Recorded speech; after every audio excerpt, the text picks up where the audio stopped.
Hi hello ನಮಸ್ತೆ ಎಲ್ಲರಿಗೂ S media ಚಾನಲಿನ ಮತ್ತೊಂದು ವಿಡಿಯೋಗೆ ಸ್ವಾಗತ ಸುಸ್ವಾಗತ. ಸ್ನೇಹಿತರೆ, ಎಲ್ಲರೂ ಹೇಗಿದ್ದೀರಾ? ಎಲ್ಲರೂ ಚೆನ್ನಾಗಿದ್ದೀರಾ ಅಂದ್ಕೊಂಡಿದ್ದೀನಿ. ನಾನು ಕೂಡ ತುಂಬಾ ಚೆನ್ನಾಗಿದ್ದೀನಿ. ಎಲ್ಲರೂ ಚೆನ್ನಾಗಿದ್ದೀರಾ ಅಂದ್ಕೊಂಡು ಭಾವಿಸ್ಕೊಂಡು ಇವತ್ತಿನ ಒಂದು ವಿಡಿಯೋನ ಶುರು ಮಾಡಿಬಿಡೋಣ. ಇವತ್ತಿನ ಒಂದು ವಿಡಿಯೋದಲ್ಲಿ ಡಿಸೆಂಬರ್ 19ನೇ ತಾರೀಕು ಅಂದರೆ ಸ್ನೇಹಿತರೆ ನಾಳೆ ಪುಷ್ಯ ಅಮಾವಾಸ್ಯೆ 2025 ಅಥವಾ ಎಳ್ಳ ಅಮಾವಾಸ್ಯೆ ಸ್ನೇಹಿತರೆ, ಶಕ್ತಿಶಾಲಿ ಯೋಗ ಅಂತಲೇ ಹೇಳಬಹುದು. ಈ 5 ರಾಶಿಯವರಿಗೆ ರಾಜವೈಭೋಗ, ಧನ ಕನಕ ಸಂಪತ್ತು ಅಂತಲೇ ಹೇಳ್ಬೋದು. ಹಾಗಿದ್ರೆ ಈ 5 ರಾಶಿಯವರು ಯಾರ್ಯಾರು, ಏನೆಲ್ಲ ಅದೃಷ್ಟದ ಫಲಗಳನ್ನು ಗಳಿಸಲಿದ್ದೀರಿ, ಯಾವುದರ ಬಗ್ಗೆ ಎಚ್ಚರಿಕೆ ವಹಿಸಬೇಕು ಅನ್ನೋದನ್ನ ಕಂಪ್ಲೀಟಾಗಿ ಇದೇ ವಿಡಿಯೋದಲ್ಲಿ ತಿಳಿಸ್ಕೊಡ್ತೀನಿ. ಇದನ್ನೆಲ್ಲ ತಿಳ್ಕೋಬೇಕು, ಸಣ್ಣ ಪುಟ್ಟ ಪರಿಹಾರಗಳನ್ನು ಫಾಲೋ ಮಾಡಬೇಕು ಅಂದರೆ ಎಲ್ಲೂ ಕೂಡ ವಿಡಿಯೋನ ಸ್ಕಿಪ್ ಮಾಡಬಾರ್ದು. ಅಂದರೆ ವಿಡಿಯೋನ ಕಟ್ ಮಾಡಿ ನೋಡಿದ್ರೆ ಫುಲ್ ಇನ್ಫಾರ್ಮೇಷನ್ ಅರ್ಥ ಆಗಲ್ಲ. ಸೊ ಹಾಗಾಗಿ ಎಲ್ಲ ವಿಡಿಯೋದಲ್ಲೂ ತಿಳಿಸ್ತಾ ಇರ್ತೀನಿ. ಮೊದಲಿಂದ ಕೊನೆ ತನಕ ವಿಡಿಯೋನ ವಾಚ್ ಮಾಡಿ. ವಿಡಿಯೋದಲ್ಲಿ ಒಳ್ಳೆ ಮಾಹಿತಿ ಸಿಕ್ಕಿದ್ದಲ್ಲಿ ತಪ್ಪದೆ ವಿಡಿಯೋಗೊಂದು ಲೈಕ್ ಕೊಟ್ಟು, ಇನ್ನೂ ನನ್ನ ಚಾನಲ್ನ ಸಬ್ಸ್ಕ್ರೈಬ್ ಮಾಡ್ಕೊಳ್ದೇ ನೋಡ್ತಿದ್ರೆ ದಯವಿಟ್ಟು ಎಸ್ ಮೀಡಿಯಾಗೆ ಸಬ್ಸ್ಕ್ರೈಬ್ ಆಗಿ ನಿಮ್ಮ ಅಭಿಪ್ರಾಯಗಳನ್ನು ಕಮೆಂಟ್ ಬಾಕ್ಸಲ್ಲಿ ತಿಳಿಸಿ. ಯಾರೆಲ್ಲ ಸಬ್ಸ್ಕ್ರೈಬ್ ಮಾಡಿಕೊಂಡು ಪ್ರತಿನಿತ್ಯ ವಿಡಿಯೋ ವಾಚ್ ಮಾಡ್ತಿದ್ದೀರಾ ಅಂಥವ್ರಿಗೆ ಥ್ಯಾಂಕ್ ಯು ಸೋ ಮಚ್ ಅಂತ ಹೇಳ್ತಾ ವಿಡಿಯೋದ ಕಡೆ ಗಮನ ಕೊಟ್ಬಿಡೋಣ. ಸ್ನೇಹಿತರೆ, ಈ ಸರಳ ಪರಿಹಾರವನ್ನು ಅಮಾವಾಸ್ಯೆಯ ದಿನ ಮಾಡಿದ್ದಲ್ಲಿ ಸ್ನೇಹಿತರೆ ನಿಮ್ಮ ಸಮಸ್ಯೆಗಳು ಏನೇ ಇರಲಿ ಅವೆಲ್ಲವೂ ಕೂಡ ಮುಕ್ತಿ ಹೊಂದಲಿದೆ ಅಂತಲೇ ಹೇಳಬಹುದು. ಹಾಗಿದ್ದರೆ ಏನೆಲ್ಲ ಪರಿಹಾರಗಳನ್ನು ಮಾಡಬೇಕು, ಇದರ ಜೊತೆಗೆ ಈ 5 ರಾಶಿಯವರು ಏನೆಲ್ಲ ಅದೃಷ್ಟದ ಫಲಗಳನ್ನು ಗಳಿಸಲಿದ್ದೀರಿ ಅನ್ನೋದನ್ನ ತಿಳಿಸ್ಕೊಡ್ತೀನಿ. ಕಮೆಂಟ್ ಬಾಕ್ಸಲ್ಲಿ ಓಂ ನಮಃ ಶಿವಾಯ, ಓಂ ನಮಃ ಶನೇಶ್ವರಾಯ ನಮಃ ಅಂತ ಕಮೆಂಟ್ ಮಾಡಿ. ಶಿವನ ಅನುಗ್ರಹದಿಂದ, ಶನಿದೇವರ ಅನುಗ್ರಹದಿಂದ ನಿಮ್ಮ ಜೀವನದಲ್ಲಿ ಎಷ್ಟೇ ದೊಡ್ಡ ಮಟ್ಟದಲ್ಲಿ ಸಮಸ್ಯೆಗಳಿದ್ದರೂ ಕೂಡ ಸಂಪೂರ್ಣವಾಗಿ ನಿವಾರಣೆಯಾಗಲಿದೆ ಅಂತಲೇ ಹೇಳಬಹುದು. ಓಕೆ, ವಿಡಿಯೋದ ಕಡೆ ಗಮನ ಕೊಟ್ಬಿಡೋಣ. ವೈದಿಕ ಜ್ಯೋತಿಷ್ಯದ ಪ್ರಕಾರ 2025ರ ಕೊನೆಯ ಅಮಾವಾಸ್ಯೆ ಅನೇಕ ರಾಶಿಗಳ ಭವಿಷ್ಯವನ್ನು ಬದಲಾಯಿಸುತ್ತದೆ. ಈ ದಿನ ಅಪರೂಪದ ಗ್ರಹಗಳ ಸಂಯೋಜನೆಯು ನಡೆಯಲಿದ್ದು, ಇದರಿಂದಾಗಿ ಕೆಲ ರಾಶಿಯವರ ಜೀವನ ಅಂದರೆ ಹೊಸ ವರ್ಷದ ಆರಂಭದಲ್ಲಿಯೇ ಬದಲಾಗಲಿದೆ ಸ್ನೇಹಿತರೆ. ಹೊಸ ದಾರಿ ತೆರೆದುಕೊಳ್ಳಲಿದೆ ಅಂತಲೇ ಹೇಳ್ಬೋದು. ಹಾಗಿದ್ರೆ ಆ ಲಕ್ಕಿ ರಾಶಿಗಳು ಯಾವ್ಯಾವುದು, ಅದರಲ್ಲೂ ಕೂಡ ನಿಮ್ಮದು ಒಂದು ಆಗಿರಬಹುದು ಸ್ನೇಹಿತರೆ. ಆ ಅದೃಷ್ಟ ರಾಶಿ ನಿಮ್ಮ ಕುಟುಂಬದಲ್ಲಿ ಮತ್ತು ನಿಮ್ಮ ಸ್ನೇಹಿತರಲ್ಲಿ ಇದ್ದರೆ ಅವರಿಗೆ ತಪ್ಪದೇ ವಿಡಿಯೋವನ್ನು ಶೇರ್ ಮಾಡಿ. ಓಕೆ, ದಿನಗಳು ಉರುಳುತ್ತಿವೆ ಸ್ನೇಹಿತರೆ. ಕೆಲವೇ ದಿನಗಳಲ್ಲಿ 2026 ವರ್ಷವು ಪ್ರಾರಂಭವಾಗುತ್ತಿದೆ. ಈ ವರ್ಷದ ಕೊನೆಯ ಅಮಾವಾಸ್ಯೆ ಅಂದರೆ ಪುಷ್ಯ ಅಮಾವಾಸ್ಯೆ ಡಿಸೆಂಬರ್ 19ನೇ ತಾರೀಕು ಬರುತ್ತಿದೆ ಸ್ನೇಹಿತರೆ. ಎಳ್ಳ ಅಮಾವಾಸ್ಯೆ ಹಿಂದೂ ಧರ್ಮದಲ್ಲಿ ವಿಶೇಷ ಪ್ರಾಮುಖ್ಯತೆಯನ್ನು ಹೊಂದಿದೆ. ಸೊ ಹಾಗಾಗಿ ಸಾಕಷ್ಟು ಬದಲಾವಣೆಯನ್ನು ನೋಡಲಿದ್ದೀರಿ ಅಂತಲೇ ಹೇಳ್ಬೋದು. ಈ ದಿನ ಸ್ನಾನ, ದಾನ ಮತ್ತು ಪೂರ್ವಜರಿಗೆ ಪ್ರಾರ್ಥನೆ ಸಲ್ಲಿಸಲು ಬಹಳ ಶುಭವೆಂದು ಪರಿಗಣಿಸಲಾಗಿದೆ. ಈ ದಿನದಂದು ಪವಿತ್ರ ಸ್ನಾನ ಮಾಡಿ ಸೂರ್ಯ ದೇವರನ್ನು ಪೂಜಿಸುವ ವಿಶೇಷ ಸಂಪ್ರದಾಯವಿದೆ ಸ್ನೇಹಿತರೆ. ಜ್ಯೋತಿಷ್ಯದಲ್ಲಿ ಈ ಅಮಾವಾಸ್ಯೆಗೆ ಸಮಾನ ಪ್ರಾಮುಖ್ಯತೆ ಇದೆ ಅಂತಲೇ ಹೇಳ್ಬೋದು. ಹಾಗಿದ್ರೆ ಪುಷ್ಯ ಮಾಸವನ್ನು ಹಿಂದೂ ಧರ್ಮದಲ್ಲಿ ಬಹಳ ಶುಭ ಮತ್ತು ಫಲಪ್ರದವೆಂದು ಪರಿಗಣಿಸಲಾಗುತ್ತದೆ. ಧಾರ್ಮಿಕ ನಂಬಿಕೆಗಳ ಪ್ರಕಾರ ಈ ಅವಧಿಯಲ್ಲಿ ಉಪವಾಸವನ್ನು ಮಾಡುವುದರಿಂದ ಪೂರ್ವಜರು ಮಾತ್ರವಲ್ಲದೆ ಬ್ರಹ್ಮ, ಇಂದ್ರ, ಸೂರ್ಯ, ಅಗ್ನಿ, ವಾಯು, ಋಷಿಗಳು, ಪ್ರಾಣಿಗಳು, ಪಕ್ಷಿಗಳು ಮತ್ತು ಪ್ರೇತಗಳು ಸಹ ಸಂತೋಷವನ್ನು ಪಡುತ್ತಾರೆ ಮತ್ತು ಅವರ ಆಶೀರ್ವಾದವನ್ನು ಪಡೆಯುತ್ತಾರೆ. ಈ ವರ್ಷದ ಕೊನೆಯ ಅಮಾವಾಸ್ಯೆ ಅಂದರೆ ಎಳ್ಳ ಅಮಾವಾಸ್ಯೆ ಡಿಸೆಂಬರ್ 19ರಂದು ಬರಲಿದೆ. ಜ್ಯೋತಿಷ್ಯದ ಪ್ರಕಾರ 2025ರ ಕೊನೆಯ ಅಮಾವಾಸ್ಯೆ ಅನೇಕ ರಾಶಿಚಕ್ರ ಚಿಹ್ನೆಗಳ ಅದೃಷ್ಟವನ್ನು ಬದಲಾಯಿಸುತ್ತದೆ. ಅದರ ನಂತರ 2026ರ ವರ್ಷವು ಈ ಜನರಿಗೆ ಸಂಪತ್ತು, ವೃತ್ತಿ ಮತ್ತು ಆರ್ಥಿಕ ಬಲದ ವಿಷಯದಲ್ಲಿ ಸುವರ್ಣ ವರ್ಷವಾಗಿರುತ್ತದೆ ಅಂತಲೇ ಹೇಳ್ಬೋದು. ಈ ರಾಶಿಚಕ್ರ ಚಿಹ್ನೆಗಳಿಗೆ ಗ್ರಹಗಳ ಚಲನೆಗಳು ಅನುಕೂಲಕರವಾಗಿರುತ್ತವೆ. ಪರಿಣಾಮವಾಗಿ ಈ ಅವಧಿಯಲ್ಲಿ ಮಾಡುವ ಯಾವುದೇ ಪ್ರಯತ್ನಗಳು ಯಶಸ್ವಿಯಾಗುತ್ತವೆ. ಸಿಲುಕಿಕೊಂಡ ಹಣವನ್ನು ಮರಳಿ ಪಡೆಯುವ ಸಾಧ್ಯತೆ ಇದೆ. ಉದ್ಯೋಗಗಳನ್ನು ಬದಲಾಯಿಸುವುದರಿಂದ ಆದಾಯವು ಕೂಡ ಗಮನಾರ್ಹವಾಗಿ ಹೆಚ್ಚಾಗುತ್ತದೆ. ಈ ವರ್ಷ ವ್ಯಾಪಾರ ವ್ಯವಹಾರವೂ ಸಹ ಅಭಿವೃದ್ಧಿ ಹೊಂದುತ್ತದೆ ಸ್ನೇಹಿತರೆ. ಓಕೆ, ಆ ಅದೃಷ್ಟ ರಾಶಿ ಚಕ್ರ ಚಿಹ್ನೆಗಳು ಯಾವ್ಯಾವುದು ಎಂಬುದನ್ನು ಇವಾಗ ಒಂದೊಂದಾಗಿ ತಿಳ್ಕೊಳ್ತಾ ಹೋಗೋಣ ಬನ್ನಿ. ಮೊದಲನೇದಾಗಿ ಸ್ನೇಹಿತರೆ, ಕುಂಭರಾಶಿಯವರಿಗೆ. ಕುಂಭರಾಶಿಯವರು ಸಾಕಷ್ಟು ಅದೃಷ್ಟವನ್ನು ನೋಡಲಿದ್ದೀರಿ. ಕುಂಭರಾಶಿಯವರಿಗೆ ಡಿಸೆಂಬರ್ 19ನೇ ತಾರೀಕು ಸ್ನೇಹಿತರೆ ಸಾಕಷ್ಟು ಬದಲಾವಣೆ ಅಂತಲೇ ಹೇಳ್ಬೋದು. ಅಮಾವಾಸ್ಯೆ ಮುಗಿದ ನಂತರನೂ ಕೂಡ ಸ್ನೇಹಿತರೆ ಧನವೃದ್ಧಿಯಾಗಲಿದೆ. 2025ರ ಕೊನೆಯ ಅಮಾವಾಸ್ಯೆ ಎಂದು ಕುಂಭರಾಶಿಗೆ 2026ರಲ್ಲಿ ಚಿನ್ನದ ಯಶಸ್ಸು ಸಿಗುತ್ತದೆ. ದೀರ್ಘಕಾಲದಿಂದ ಬಾಕಿ ಉಳಿದಿರುವ ಕೆಲಸಗಳು ಪೂರ್ಣಗೊಳ್ಳುತ್ತವೆ. ವ್ಯಾಪಾರ ವ್ಯವಹಾರದಲ್ಲಿ ಗಮನಾರ್ಹ ಬೆಳವಣಿಗೆ ಇರುತ್ತದೆ. ಉಳಿತಾಯದಲ್ಲಿ ಗಮನಾರ್ಹ ಹೆಚ್ಚಳ ನಿರೀಕ್ಷಿಸಲಾಗಿದೆ. ನೀವು ಹೊಸ ಉದ್ಯೋಗಗಳನ್ನು ಸಹ ಪ್ರಾರಂಭಿಸಬಹುದು. ಕೆಲಸದಲ್ಲಿ ನಿಮ್ಮ ಕೆಲಸವನ್ನು ಹೆಚ್ಚು ಪ್ರಶಂಸಿಸಲಾಗುತ್ತದೆ. ಈ ಸಮಯದಲ್ಲಿ ನೀವು ಮಾಡುವಂತಹ ಸಾಕಷ್ಟು ಪ್ರಯಾಣಗಳಿಂದ ಹಣವನ್ನು ಸಂಪಾದಿಸುವ ಯೋಗವಿದೆ. ಯೋಗ ಕ್ಷೇತ್ರದಲ್ಲಿ ಪ್ರಗತಿಯ ಜೊತೆಗೆ ಹಣವನ್ನು ಹೆಚ್ಚಾಗಿ ಸಂಪಾದಿಸುವಂತಹ ಸಕಾರಾತ್ಮಕ ಬೆಳವಣಿಗೆಗಳು ಕೂಡ ಕಂಡುಬರಲಿವೆ. ನೀವು ಕಷ್ಟಪಟ್ಟು ಮಾಡಿರುವಂತಹ ಕೆಲಸಕ್ಕೆ ಸರಿಯಾದ ರೀತಿಯಲ್ಲಿ ಪ್ರತಿಫಲ ಈ ಸಂದರ್ಭದಲ್ಲಿ ಸಿಗುತ್ತದೆ ಅಂತಲೇ ಹೇಳ್ಬೋದು. ಕುಂಭರಾಶಿಯವರಿಗೆ ಭವಿಷ್ಯಕ್ಕಾಗಿ ಉಳಿತಾಯ ಅಥವಾ ಹೂಡಿಕೆಯನ್ನು ಪ್ರಾರಂಭವನ್ನು ಮಾಡಲಿದ್ದೀರಿ. ಜೀವನ ಸಂಗಾತಿಯ ಜೊತೆಗೆ ಸಾಕಷ್ಟು ಸಮಯಗಳಿಂದ ಕಂಡು ಬರುತ್ತಿರುವಂತಹ ಭಿನ್ನಾಭಿಪ್ರಾಯಗಳು ಹಾಗೂ ಸಮಸ್ಯೆಗಳನ್ನು ಈ ಸಂದರ್ಭದಲ್ಲಿ ನೀವು ಪರಿಹಾರವನ್ನು ಮಾಡಿಕೊಳ್ಳಬಹುದಾಗಿದೆ. ಸ್ನೇಹಿತರೆ, ಕುಂಭರಾಶಿಯವರು ಯಾವುದರ ಬಗ್ಗೆ ಎಚ್ಚರಿಕೆ ವಹಿಸಬೇಕು, ಏನೆಲ್ಲ ಅದೃಷ್ಟದ ಫಲಗಳನ್ನು ಗಳಿಸಲಿದ್ದೀರಿ ಅನ್ನೋದನ್ನ ತಿಳಿಸ್ಕೊಟ್ಟಾಯಿತು. ಇನ್ನು ಮುಂದಿನ ರಾಶಿಯವರ ಬಗ್ಗೆ ಹೇಳೋದಾದರೆ ಮೇಷರಾಶಿಯವರು ಕೂಡ ಸಾಕಷ್ಟು ಬದಲಾವಣೆಯನ್ನು ಅಮಾವಾಸ್ಯೆಯ ದಿನದಿಂದ ನೋಡಲಿದ್ದೀರಿ. ಸ್ನೇಹಿತರೆ, ಹಾಗಿದ್ದರೆ ಏನೆಲ್ಲ ಬದಲಾವಣೆಗಳು ಕಂಡು ಬರಲಿದೆ ಅಂದರೆ, ಈ ಯೋಗವು ಮೇಷರಾಶಿಯವರಿಗೆ ಪ್ರಯೋಜನಕಾರಿಯಾಗಲಿದೆ. ಡಿಸೆಂಬರ್ 19ನೇ ತಾರೀಕು ಎಳ್ಳಮಾವಾಸ್ಯೆಯ ದಿನ ಮೇಷರಾಶಿಯವರಿಗೆ ನಿಮ್ಮ ವೃತ್ತಿ ಜೀವನದಲ್ಲಿ ನೀವು ಯಶಸ್ಸನ್ನು ಪಡೆಯುತ್ತೀರಿ. ನಿಮ್ಮ ಆರ್ಥಿಕ ಪರಿಸ್ಥಿತಿ ಮೊದಲಿಗಿಂತ ಉತ್ತಮವಾಗಿರುತ್ತದೆ. ನೀವು ಕೈಗೊಳ್ಳುವ ಯಾವುದೇ ಕೆಲಸದಲ್ಲೂ ನೀವು ಯಶಸ್ಸನ್ನು ಪಡೆಯುತ್ತೀರಿ. ಹೊಸ ಉದ್ಯೋಗವನ್ನು ಪಡೆಯುವ ಸಾಧ್ಯತೆ ಹೆಚ್ಚು. ಬಡ್ತಿಯ ಬಲವಾದ ಸಾಧ್ಯತೆಯೂ ಕೂಡ ಇದೆ.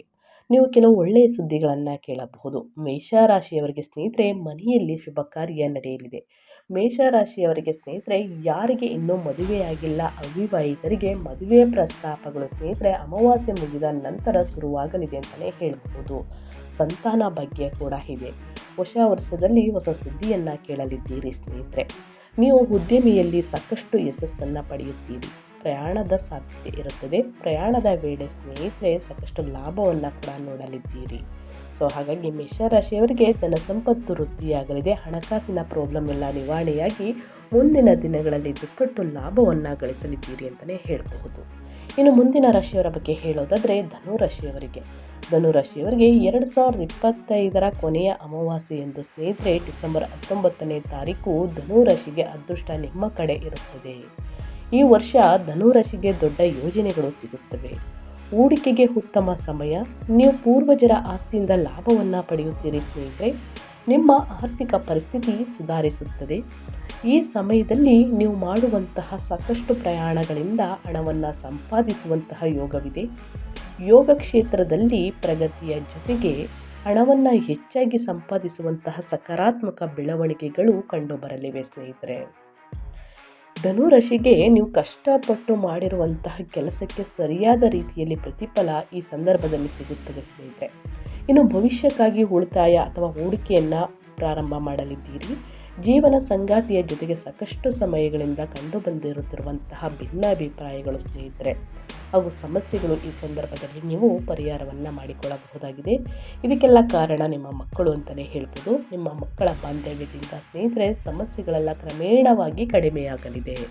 ಸಾಕಷ್ಟು ಅದೃಷ್ಟವನ್ನು ನಿಮ್ಮ ಕುಟುಂಬದಲ್ಲಿ ನೋಡಲಿದ್ದೀರಿ ಧನುರಾಶಿಯವರು ಅಂತ ಹೇಳ್ತಾ, ಇನ್ನು ಮುಂದಿನ ರಾಶಿಯವರ ಬಗ್ಗೆ ಹೇಳೋದಾದರೆ ವೃಷಭ ರಾಶಿಯವರು ಕೂಡ ಏನೆಲ್ಲ ಅದೃಷ್ಟದ ಫಲಗಳನ್ನು ಗಳಿಸಲಿದ್ದೀರಿ, ಯಾವುದರ ಬಗ್ಗೆ ವೃಷಭ ರಾಶಿಯವರು ಎಚ್ಚರಿಕೆ ವಹಿಸಬೇಕು ಅಂತ ನೋಡ್ತಾ ಹೋಗೋಣ. ಪುಷ್ಯ ಅಮಾವಾಸ್ಯೆ ಎಂದು ವೃಷಭ ರಾಶಿಯವರಿಗೆ ಶುಭವಾಗಲಿದೆ. ನಿಮಗೆ ಕೆಲಸದಲ್ಲಿ ಬಡ್ತಿ ಸಿಗುತ್ತದೆ. ನಿಮ್ಮ ವ್ಯಾಪಾರ ವ್ಯವಹಾರ ವಿಸ್ತರಿಸುತ್ತದೆ. ಹೊಸ ಆದಾಯದ ಮೂಲಗಳು ತೆರೆದುಕೊಳ್ಳುತ್ತವೆ. ಈ ಸಂದರ್ಭದಲ್ಲಿ ನೀವು ಉತ್ತಮ ಹಣವನ್ನು ಪಡೆಯುವುದಲ್ಲದೆ ಉಳಿತಾಯದಲ್ಲೂ ಕೂಡ ಯಶಸ್ವಿಯಾಗುತ್ತೀರಿ. ಅಭಿವೃದ್ಧಿ ಸಾಧಿಸುವುದಕ್ಕೆ ನಿಮಗೆ ಸಾಕಷ್ಟು ಮಾರ್ಗಗಳು ತೆರೆದುಕೊಳ್ಳಲಿವೆ. ಗೌರವ ಪ್ರತಿಷ್ಠೆಯ ಜೊತೆಗೆ ಪ್ರತಿಯೊಂದು ಕ್ಷೇತ್ರದಲ್ಲೂ ಕೂಡ ನೀವು ಸಫಲತೆಯನ್ನು ಹೊಂದುತ್ತೀರಿ. ಸ್ನೇಹಿತರೆ, ನಿಮ್ಮ ಹಣಕಾಸಿನ ಸಮಸ್ಯೆಗಳೆಲ್ಲವೂ ಕೂಡ ಸಂಪೂರ್ಣವಾಗಿ ನಿವಾರಣೆಯಾಗಿ ಇನ್ನು ನಿಮ್ಮ ಯೋಜನೆಗಳಲ್ಲಿ ಅಪೂರ್ಣಗೊಂಡಿದ್ದಂತಹ ಯೋಜನೆಗಳೆಲ್ಲವೂ ಸ್ನೇಹಿತರೆ ಸಂಪೂರ್ಣವಾಗಿ ನಿವಾರಣೆಯಾಗಿ ಮುಂದಿನ ದಿನಗಳಲ್ಲಿ ಎಲ್ಲ ಯೋಜನೆ, ಎಲ್ಲ ಕೆಲಸ, ವ್ಯಾಪಾರ ವ್ಯವಹಾರಗಳು ಪೂರ್ಣಗೊಳ್ಳಲಿದೆ. ಬಿಸ್ನೆಸ್ ಪಾರ್ಟ್ನರ್ ಜೊತೆಗೆ ನಿಮ್ಮ ಬಾಂಧವ್ಯ ಉತ್ತಮವಾಗಿರಲಿದ್ದು ವ್ಯಾಪಾರದಲ್ಲಿ ಲಾಭವನ್ನು ಸಂಪಾದಿಸಲಿದ್ದೀರಿ ಸ್ನೇಹಿತರೆ. ಸಂಬಂಧಿಕರ ಜೊತೆಗೆ ನಿಮ್ಮ ಬಾಂಧವ್ಯ ಉತ್ತಮವಾಗಿರಲಿದೆ. ನಿಮ್ಮಲ್ಲಿ ರೋಗ ನಿರೋಧಕ ಶಕ್ತಿ ಹೆಚ್ಚಾಗುವುದರಿಂದ ಆರೋಗ್ಯ ಈ ಸಂದರ್ಭದಲ್ಲಿ ಸಂಪೂರ್ಣವಾಗಿ ಸದೃಢವಾಗಿರಲಿದೆ ಅಂತಲೇ ಹೇಳಬಹುದು. ಸೊ ಹಾಗಾಗಿ ಸಾಕಷ್ಟು ಅದೃಷ್ಟವನ್ನು ನೋಡಲಿದ್ದೀರಿ ಅಂತ ಹೇಳ್ತಾ, ಇನ್ನು ಮುಂದಿನ ರಾಶಿಯವರ ಬಗ್ಗೆ ಹೇಳೋದಾದರೆ ಕನ್ಯಾ ರಾಶಿಯವರಿಗೆ. ಕನ್ಯಾ ರಾಶಿಯವರು ಕೂಡ ಏನೆಲ್ಲ ಅದೃಷ್ಟದ ಫಲಗಳನ್ನು ಗಳಿಸಲಿದ್ದೀರಿ, ಯಾವುದರ ಬಗ್ಗೆ ಕನ್ಯಾ ರಾಶಿಯವರು ಎಚ್ಚರಿಕೆ ವಹಿಸಬೇಕು ಅಂದರೆ, ವರ್ಷದ ಕೊನೆಯ ಅಮಾವಾಸ್ಯೆ ಎಳ್ಳಮಾವಾಸ್ಯೆ ಎಂದು ಕನ್ಯಾ ರಾಶಿಯವರಿಗೆ ಹಠಾತ್ ಆರ್ಥಿಕ ಲಾಭದ ಸಾಧ್ಯತೆ ಇದೆ. ಈ ವರ್ಷ ಕನ್ಯಾ ರಾಶಿಯವರಿಗೆ ಹಠಾತ್ ಆರ್ಥಿಕ ಲಾಭದ ಸಾಧ್ಯತೆ ಇದೆ. ಬಡ್ತಿಯ ಬಲವಾದ ಸಾಧ್ಯತೆಯೂ ಕೂಡ ಇದೆ. ನೀವು ವಿದೇಶದಲ್ಲಿ ಕೆಲಸವನ್ನು ಮಾಡುವ ಮೂಲಕ ಉತ್ತಮ ಹಣವನ್ನು ಗಳಿಸಲು ಸಾಧ್ಯವಾಗುತ್ತದೆ. ನೀವು ಹೊಸ ಒಪ್ಪಂದವನ್ನು ಪಡೆಯಬಹುದು. ನೀವು ರಿಯಲ್ ಎಸ್ಟೇಟ್ನಿಂದ ಲಾಭವನ್ನು ಪಡೆಯುತ್ತೀರಿ. ಈ ವರ್ಷ ಹಣಕಾಸಿನಲ್ಲಿ ದುಪ್ಪಟ್ಟು ಲಾಭವನ್ನು ಗಳಿಸಲಿದ್ದೀರಿ ಸ್ನೇಹಿತರೆ. ನಾಳೆ ಅಮಾವಾಸ್ಯೆ ಇರುವುದರಿಂದ ರಾತ್ರಿ 10 ಗಂಟೆಗೆ ಈ ಒಂದು ಪರಿಹಾರವನ್ನು ಮಾಡುವುದರಿಂದ ನಿಮ್ಮ ಮನೆ ಮೇಲಿರುವಂತಹ ಕೆಟ್ಟ ದೃಷ್ಟಿ ಮತ್ತು ನಿಮ್ಮ ಮನೆಯಲ್ಲಿರುವಂತಹ ನಕಾರಾತ್ಮಕ ಶಕ್ತಿ ಸ್ನೇಹಿತರೆ ಇದೆಲ್ಲವೂ ಕೂಡ ದೂರ ಹೋಗಲಿದೆ. ಸೊ ಹಾಗಾಗಿ ನಿಮ್ಮ ಆರೋಗ್ಯ ಕೂಡ ಉತ್ತಮವಾಗಿರಲಿದೆ. ಮನೆಯಲ್ಲಿ ಹಣಕಾಸಿನ ಸಮಸ್ಯೆ ಇದ್ದರೂ ಕೂಡ ಅವೆಲ್ಲವೂ ನಿವಾರಣೆಯಾಗಿ ಉತ್ತಮ ಲಾಭವನ್ನು ಕೂಡ ನೋಡಬಹುದು ಸ್ನೇಹಿತರೆ. ಹಾಗಿದ್ರೆ ಏನೆಲ್ಲ ಪರಿಹಾರವನ್ನು ಮಾಡಬೇಕು ಅನ್ನೋದನ್ನ ತಿಳಿಸ್ಕೊಡ್ತೀನಿ. ಮೊದಲನೇದಾಗಿ ಮನೆಯಲ್ಲಿ ಕೆಟ್ಟ ದೃಷ್ಟಿ ಇದ್ದರೆ ಸ್ನೇಹಿತರೆ, ನಿಮ್ಮ ಮನೆಯ ಮೇಲೆ ಕೆಟ್ಟ ದೃಷ್ಟಿ ಬೇರೆಯವರ ದೃಷ್ಟಿ ಇದ್ದರೆ ಸ್ನೇಹಿತರೆ ಏಳಿಗೆ ಆಗುವುದಿಲ್ಲ. ಅಂದರೆ ಹಣಕಾಸಿನ ಸಮಸ್ಯೆ ಸಾಕಷ್ಟು ಎದುರು ನೋಡ್ತಾ ಇರ್ತಾರೆ ಸ್ನೇಹಿತರೆ. ಸೊ ಹಾಗಾಗಿ ಇದನ್ನೆಲ್ಲ ಸಂಪೂರ್ಣವಾಗಿ ನಿವಾರಣೆ ಆಗಬೇಕು ಅಂದರೆ ರಾತ್ರಿ 10 ಗಂಟೆಗೆ ಈ ಕೆಲಸವನ್ನು ಮಾಡಬೇಕಾಗುತ್ತದೆ ಸ್ನೇಹಿತರೆ. ಬಿಳಿ ಸಾಸಿವೆ ಜೊತೆಗೆ ಕಲ್ಲುಪ್ಪು, ಬಿಳಿ ಕಲ್ಲುಪ್ಪನ್ನು ತೆಗೆದುಕೊಂಡು ಬಂದು ಸ್ನೇಹಿತರೆ ಮನೆಯ ಮಂದಿಗೆಲ್ಲ ಅಥವಾ ಸ್ನೇಹಿತರೆ ನಿಮ್ಮ ಮನೆಯಲ್ಲಿ ಯಾರಿದ್ದೀರಾ ಅಂಥವರಿಗೆ ಒಂದು 5 ಬಾರಿ ಅಥವಾ 9 ಬಾರಿ ಸ್ನೇಹಿತರೆ ಯಾರು ನಿಯಾಳಿಸ್ತಾರೆ ಅವ್ರಿಗೆ ಎಡಗೈಯಲ್ಲಿ ಹಿಡ್ಕೋಬೇಕಾಗುತ್ತದೆ ಸ್ನೇಹಿತರೆ. ಅದು ಪುರುಷರಾಗಿರಲಿ ಅಥವಾ ನಿಮ್ಮ ಮನೆಯ ಯಜಮಾನಿಯಾಗಿರಲಿ ಸ್ನೇಹಿತರೆ, ಯಾರು ನಿಯಾಳಿಸ್ತಾರೆ ಅವರು ಎಡಗೈಯಲ್ಲಿ ಹಿಡ್ಕೋಬೇಕಾಗುತ್ತದೆ. ಒಂದು 3 ಬಾರಿ ಕಲ್ಲುಪ್ಪನ್ನು, ಒಂದು 3 ಹಿಡಿ ಕಲ್ಲುಪ್ಪನ್ನು ತೆಗೆದುಕೊಂಡು ಸ್ನೇಹಿತರೆ 3 ಸಲ, ಒಂದು 5 ಸಲ ಎಡಗಡೆಯಿಂದ ಬಲಗಡೆಗೆ, ಬಲಗಡೆಯಿಂದ ಎಡಗಡೆಗೆ ನಿಯಾಳಿಸಬೇಕಾಗುತ್ತದೆ ಮನೆ ಮಂದಿಗೆಲ್ಲ. ಜೊತೆಗೆ ನಿಮಗೂ ಕೂಡ ತೆಗೆದುಕೊಳ್ಬೇಕಾಗುತ್ತದೆ ಸ್ನೇಹಿತರೆ.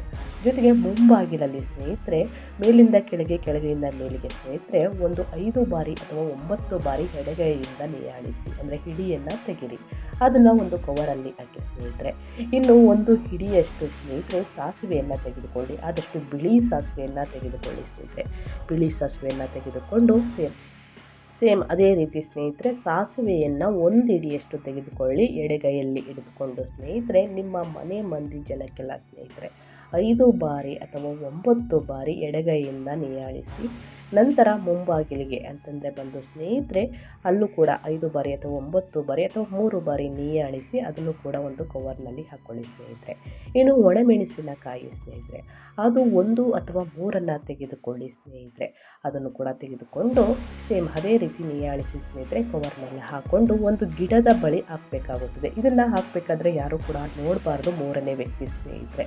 ಅದನ್ನು ತೆಗೆದುಕೊಂಡೋಗಿ ಗಿಡದ ಬಳಿ ಅಥವಾ ಎಕ್ಕದ ಗಿಡ ಇದ್ದರೆ ಸ್ನೇಹಿತರೆ ತುಂಬಾ ಹೊಳಿತು ಎಕ್ಕದ ಗಿಡ ಒಳಗೆ ಸ್ನೇಹಿತರೆ ಬುಡದ ಕೆಳಗಡೆ ಅದನ್ನು ಸುಟ್ಟು ಬಿಟ್ಟು ಬರಬೇಕಾಗುತ್ತದೆ ಸ್ನೇಹಿತರೆ. ಇದು ಮಾಡಬೇಕಾದ್ರೆ ಯಾರು ಕೂಡ ನೋಡಬಾರ್ದು.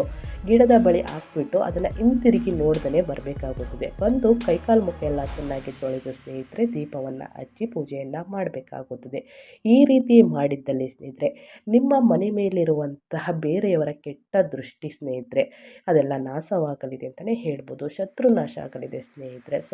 ಶತ್ರುಗಳನ್ನು ಸೋಲಿಸಿ ಸ್ನೇಹಿತರೆ ನೀವು ಅವರ ಮುಂದೆ ಜಯವನ್ನು ಗಳಿಸಲಿದ್ದೀರಿ.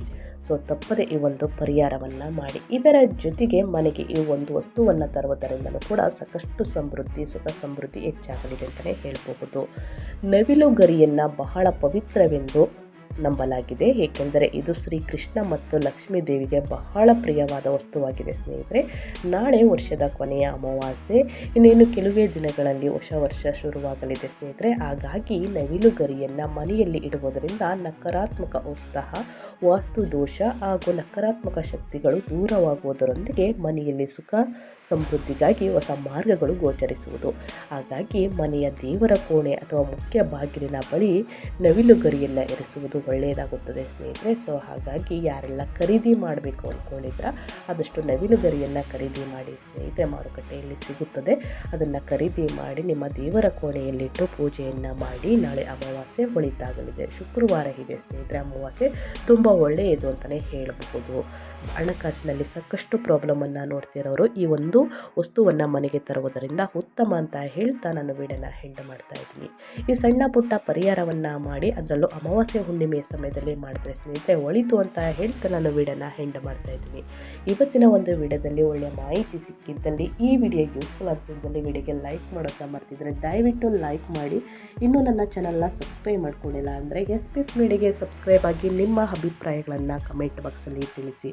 ಯಾರೆಲ್ಲ ಸಬ್ಸ್ಕ್ರೈಬ್ ಮಾಡ್ಕೊಂಡಿದ್ದೀರಾ ಅವ್ರಿಗೆ ಥ್ಯಾಂಕ್ ಯು ಸೋ ಮಚ್ ಅಂತ ಹೇಳ್ತಾ, ನಿಮಗೂ ಮತ್ತು ನಿಮ್ಮ ಕುಟುಂಬಕ್ಕೆ ತುಂಬಾ ಒಳ್ಳೆಯದಾಗಲಿ, ಶನಿ ದೇವರ ಆಶೀರ್ವಾದ ಸಿಗಲಿ. ಮತ್ತೊಂದು ವಿಡಿಯೋ ಜೊತೆ ಮತ್ತೊಂದು ಹೊಸ ಭವಿಷ್ಯದ ಜೊತೆಗೆ ಸಿಗ್ತೀನಿ. Thank you for watching.